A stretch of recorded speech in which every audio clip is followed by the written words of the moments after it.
Welcome back to the Real Estate Show. My name is Lisa Kirsch. I am your host. And this is one of my favorite segments that we do here on the Real Estate Show. And it has to do with landscaping and soil and how to keep the plants alive in this climate.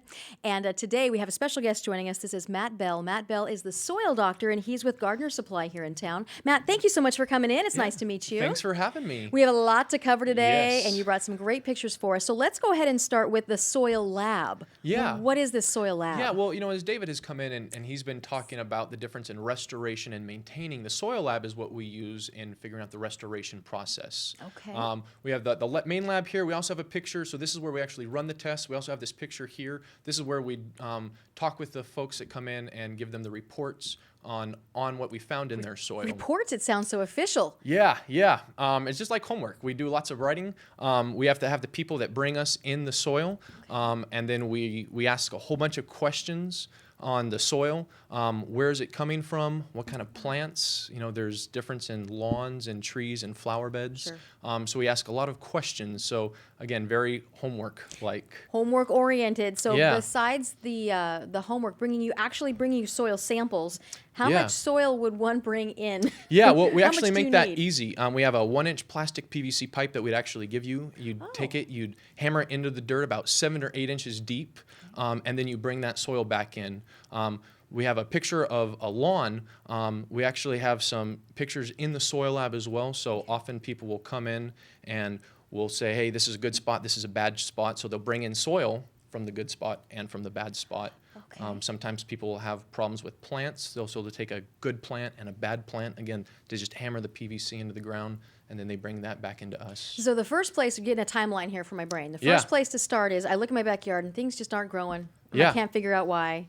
And then so I call you guys, come and meet with you, bring you some pictures. Yeah. Then you guys give me the homework. Then I go and get all the soil samples and take more pictures, and Yeah. then I come back. Right. And then what happens at that point? Then we do our part. Okay. And that was actually running the soil. What we're looking for primarily with running the soil is the soil pH. The pH is the balance in the soil, Oh. kind of like a pool. You go check the water in the pool to make sure the pool is properly balanced. Right. We do the same thing in the lawn to make sure the lawn is going to be properly balanced.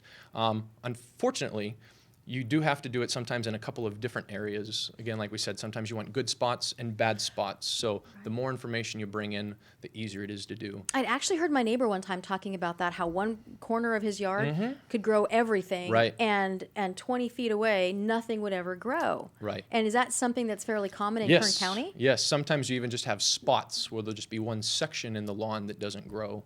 And some of that, your pH changes throughout the year as you're watering, as you're putting down chemicals and pre-emergents and herbicides, as your plants are absorbing nutrients. Sometimes, if this is a new house, people were cleaning out paintbrushes, or there may have been drywall on the dirt before they put the lawn in. There might be some issues with spots. Oh, that can almost poison the Yeah. Well, and you can even see here, so you have this bad section on kind of the left-hand side, and then over here you have a good section. That difference in the green, all that is soil related. And like I was talking, the spots in this next photo, you can just see the picture of the spot. Maybe not the next photo, but Imagine if you will. yeah, Sure. exactly. Here we go. So again, just a dead spot, and again, that is soil related. And that can be fixed. Right. Yeah. The fixing sometimes is challenging. Sometimes it's a simple application of like a granule material, almost like a fertilizer that you could put down. Sometimes it requires taking dirt out and rototilling in good organic material. That's what David had to do in his lawn. Yes, he had I saw pictures. so much clay that he had to rototill a good redwood compost or a good fir mulch into the soil to help with some of that clay compaction. Because clay is a very, very small particle size, and you get too much of it, the water can't go down.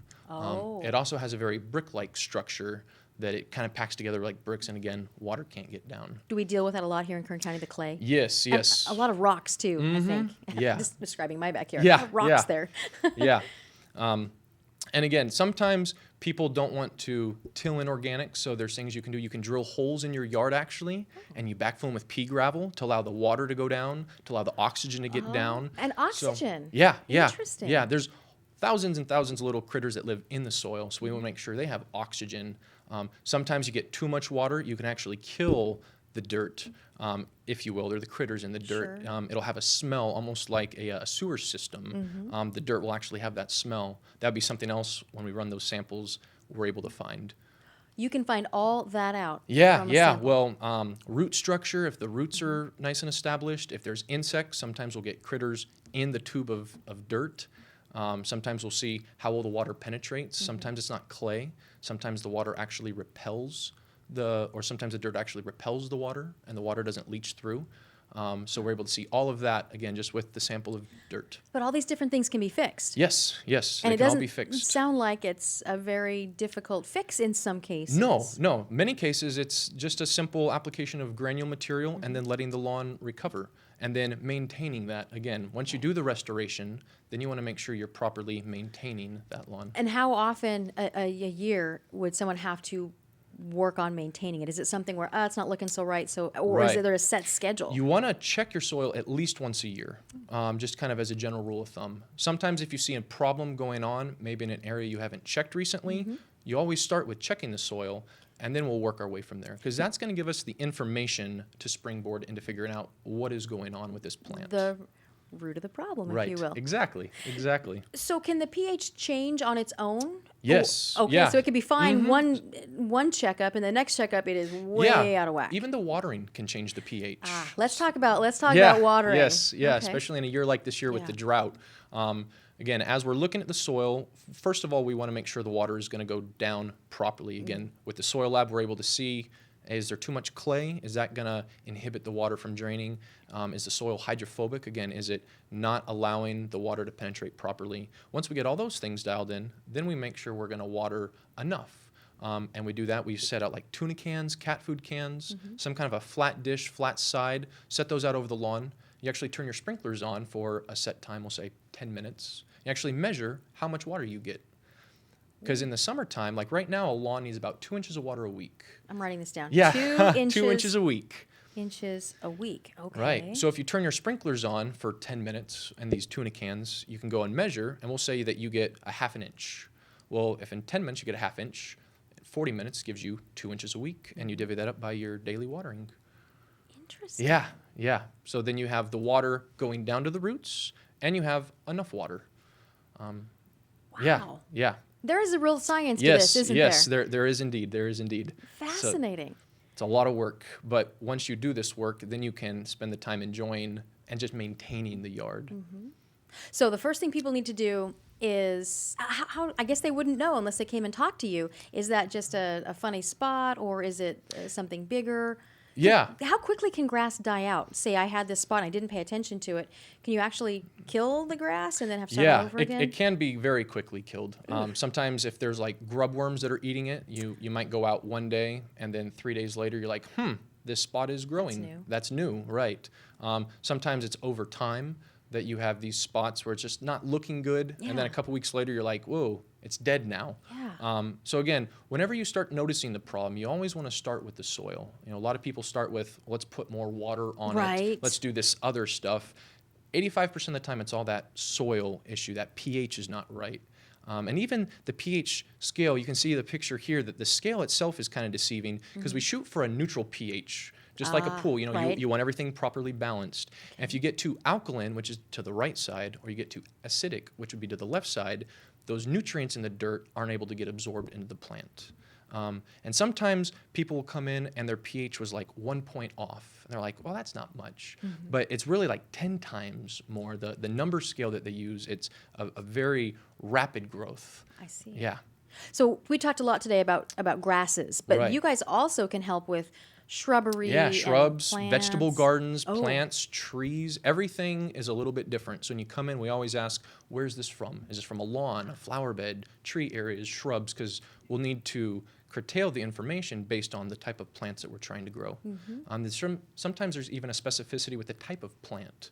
Like, I was going to say, would you encourage people to take a leaf or a little branch and bring that in as well? The more information that we can have in the store where it's like I came over and I was looking at your yard, Yeah. the better it'll be for us. So again, samples of the plants, sometimes people will have a tree, they'll clip off a small section of the limb, they'll bring that limb in. They'll also bring a picture of the tree. That way we're getting a small glimpse, but we're also getting a picture of the overall tree. Same thing with the yard. You know, they'll I'll have people that'll do a soil sample, but then they'll cut out a section of the grass. So we Oh. get the dirt, we get a section of the grass. They'll also bring in a picture, so we kind of get what the section looks like and the lawn as a whole. Very good. You Yeah. guys also deal in critters, so if you have any insecticide Right. needs. Right. Now, does that also change during the course of the year? Can you have like infestations swoop in on a neighborhood? kind Yeah, of there'll thing? be different insects, different Stressing seasons. me out about my backyard right now.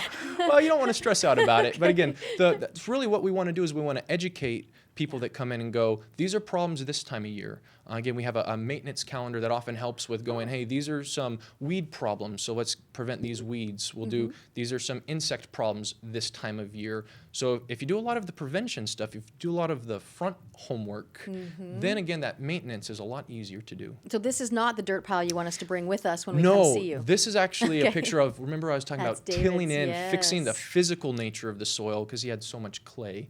I think one of the next pictures is to have the drilling of the holes because again, sometimes you already have a lawn there and you don't want to kill the lawn and start over. So these are those drainage holes to get the air and to get the water to go down. And they're filled with the little gravel. Yeah, little pea gravel. It's almost like a whole bunch of little French drains throughout your yard. Interesting. Yeah. Well, best advice for folks who are thinking about spending a little more time in their backyard and want to fix those problem spots? Start with the soil samples. Again, get that you information to give guys. you the springboard to go into it. Where are you guys located? Lanco Drive is off of Rosedale Highway between Costco and the Mohawk Street, the railroad tracks. So if you're going west on Rosedale and you get to the railroad tracks, you just missed us. I know where you are. I've been there several times. You guys are Awesome. always so great, so helpful. I really appreciate your time, Matt. Thank you so much. Thanks the for having Soil me, Doctor. Lisa. Come back and see us sometime, okay? Yes, ma'am. And tell David we still want to see pictures as he continues to work on that backyard. He's of actually his. going to talk about some of this next time he comes in, Wonderful. applying it. Yeah. Very good. All right. Okay. Very educational stuff. Thanks so Thanks, much Lisa. for your time. When we come back to the Real Estate Show, Diana Kennedy will be in. She's the branch manager at Guild Mortgage over there off the California Avenue. And today we're going to talk about figuring income when it comes to things like bonuses and overtime and commission. The Real Estate Show continues on Bakersfield.com right after this.